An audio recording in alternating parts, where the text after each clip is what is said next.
Ya badatu uma ora me adreti bareche sifae rab jalaketi dawgif sitya olangan ke marti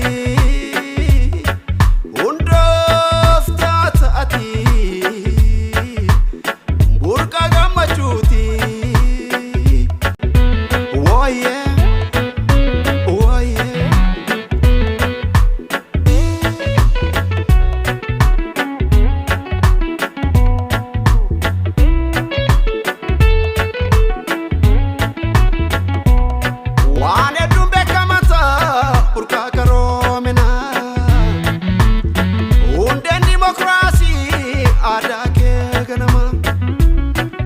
Imame yindomu male sifarsana